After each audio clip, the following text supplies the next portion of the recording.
Kung sino man pong nagtatrabaho sa gobyerno ang magnakaw ng piso hanggang trilyon pesos, bitay ang hatol.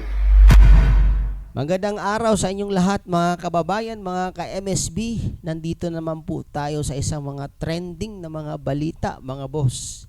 Bayani ag bayani, ayan po, nagpalabas na po ng kanyang saloobin dahil sa mga laganap na mga korupsyon dito sa ating bansa, mga kababayan.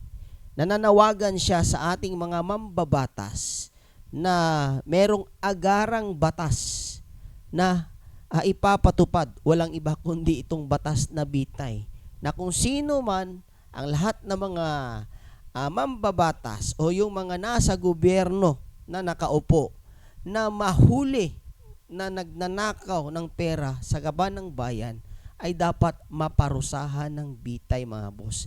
Kaya talagang hindi mo na maiwasan itong mga kababayan natin, mga tao ngayon, kagaya po nitong si Bayani Agbayani na ipalabas ang kanyang saloobin sa ating bansa na kung anong nangyayari sa ating bayan, mga kababayan. Sabi niya, petos pa lang daw po, marunong nang magnakaw.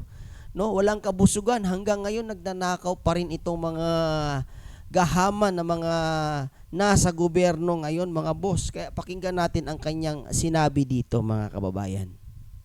Ako po yung nananawagan sa ating legislative branch ng government, sa ating mataas na kapulungan at sa ating mababang kapulungan ng Kongreso para po matigil na ang pagnanakaw sa kaban ng bayan ng mga ganid, suwapang, makakapalang muka.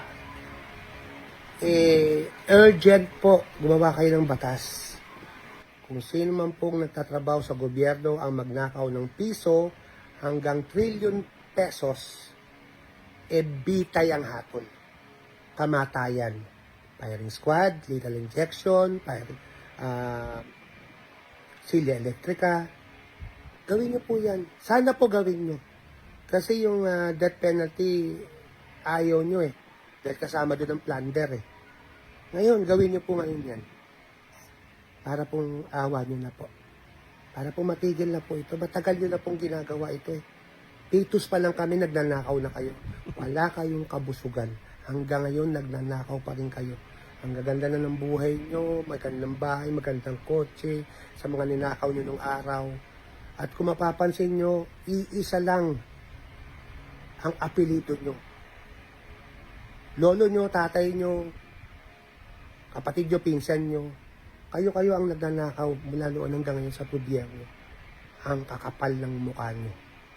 Grabe, yan ang mga malulupit na banat ni Bayani Agbayani, mga boss. Biro nyo ha, iisa lang ang apelido. Galing pa sa kalululuhan, sa tatay, sa mga kapatid, pinsan. Grabe. Kayo-kayo lang ang mga nagnanakaw mula noon hanggang ngayon dito sa gobyerno. Kaya grabe, napakakapal ng mga mukha ninyo.